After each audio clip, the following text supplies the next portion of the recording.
Welcome to this YouTube channel. In this video, we are going to talk about top 10 leadership lessons from Steve Jobs. So before starting this video, please like this video, and subscribe to this channel for our future updates. Steve Jobs co-founded Apple in his parents' garage in 1976, was ousted in 1985, returned to rescue it from near bankruptcy in 1997, and by the time he died, in October 2011, had built it into the world's most valuable company. Along the way he helped to transform 7 industries: personal computing, animated movies, music, phones, tablet computing, retail stores, and digital publishing. He thus belongs in the pantheon of America's great innovators, along with Thomas Edison, Henry Ford, and Walt Disney. None of these men was a saint, but long after their personalities are forgotten, history will remember how they applied imagination to technology and business. The people who are crazy enough to think they can change the world are the ones who do. Here are what we learned from Jobs. Number 10. Focus. Focus was ingrained in Jobs' personality and had been honed by his Zen training. He relentlessly filtered out what he considered distractions. Colleagues and family members would at times be exasperated, as they tried to get him to deal with issues: a legal problem, a medical diagnosis they considered important. But he would give a cold stare and refuse to shift his laser-like focus until he was ready. Number 9. Simplify. Jobs' Zen-like ability to focus was accompanied by the related instinct to simplify things by zeroing in on their essence and eliminating unnecessary components. Simplicity is the ultimate sophistication, declared Apple's first marketing brochure. To see what that means, compare any Apple software with, say, Microsoft Word, which keeps getting uglier and more cluttered with non-intuitive navigational ribbons and intrusive features. It is a reminder of the glory of Apple's quest for simplicity. Number 8. Take responsibility end-to-end.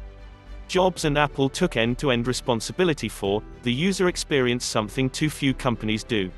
From the performance of the ARM microprocessor in the iPhone to the act of buying that phone in an Apple store, every aspect of the customer experience was tightly linked together.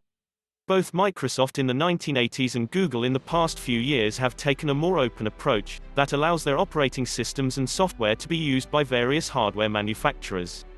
That has sometimes proved the better business model. But Jobs fervently believed that it was a recipe for, to use his technical term, crappier products. People are busy, he said. They have other things to do than think about how to integrate their computers and devices. Number 7. When behind, leapfrog. The mark of an innovative company is not only that it comes up with new ideas first. It also knows how to leapfrog when it finds itself behind. That happened when Jobs built the original iMac. He focused on making it useful for managing a user's photos and videos, but it was left behind when dealing with music. People with PCs were downloading and swapping music and then ripping and burning their own CDs. The iMac's slot drive couldn't burn CDs. I felt like a dope, he said. I thought we had missed it. But instead of merely catching up by upgrading the iMac's CD drive, he decided to create an integrated system that would transform the music industry.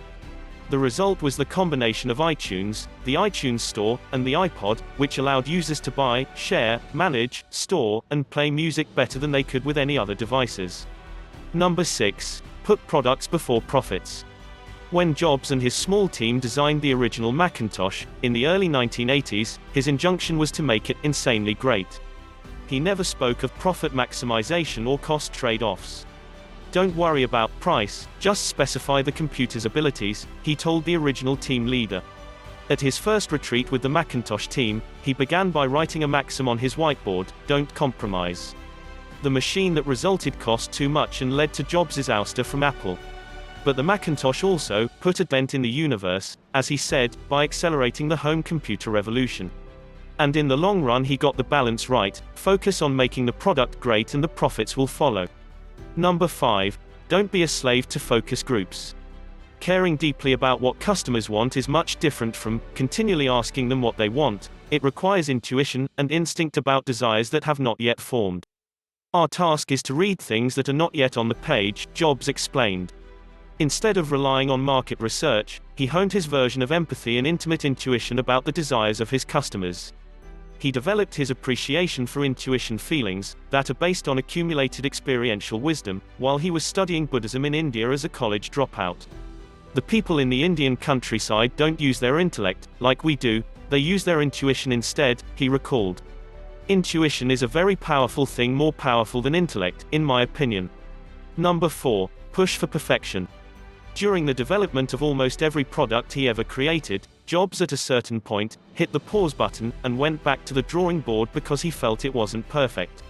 That happened even with the movie Toy Story. After Jeff Katzenberg and the team at Disney, which had bought the rights to the movie, pushed the Pixar team to make it edgier and darker, Jobs and the director, John Lasseter, finally stopped production and rewrote the story to make it friendlier. When he was about to launch Apple stores, he and his store guru, Ron Johnson, suddenly decided to delay everything a few months, so that the store's layouts could be reorganized around activities and not just product categories. Number 3. Tolerate only A players. Jobs was famously impatient, petulant, and tough with the people around him. But his treatment of people, though not laudable, emanated from his passion for perfection and his desire to work with only the best. It was his way of preventing what he called the bozo explosion, in which managers are so polite that mediocre people feel comfortable sticking around. I don't think I run roughshod over people, he said, but if something sucks, I tell people to their face. It's my job to be honest. When I pressed him on whether he could have gotten the same results, while being nicer, he said perhaps so. But it's not who I am, he said. Maybe there's a better way, a gentleman's club, where we all wear ties and speak in this Brahmin language, and velvet code words, but I don't know that way, because I am middle class from California. Number 2. Engage face to face. Despite being a denizen of the digital world, or maybe, because he knew all too well its potential to be isolating, Jobs was a strong believer in face-to-face meetings. There's a temptation in our networked age to think that ideas can be developed by email and iChat, he told me. That's crazy. Creativity comes from spontaneous meetings, from random discussions. You run into someone, you ask what they're doing, you say, wow, and soon you're cooking up all sorts of ideas. Number 1. Know both the big picture and the details. Jobs' passion was applied to issues both large and minuscule. Some CEOs are great at vision, others are managers who know that God is in the details. Jobs was both. Time Warner CEO Jeff Bewkes says that one of Jobs' salient traits was his ability and desire to envision overarching strategy while also focusing on the tiniest aspects of design. For example, in 2000 he came up with the grand vision that the personal computer should become a digital hub for managing all of a user's music, videos, photos, and content, and thus got Apple into the personal device business with the iPod and then the iPad. In 2010 he came up with the successor strategy. The hub would move to the cloud, and Apple began building a huge server farm, so that all a user's content could be uploaded and then seamlessly synced to other personal devices. But even as he was laying out these grand visions, he was fretting over the shape and color of the screws inside the iMac. What do you think of our list? Which of the thing you will pick from Jobs' career? Let me know in the comments section below. If you enjoyed this video and want to hear from me again, be sure to hit that subscribe button before you go.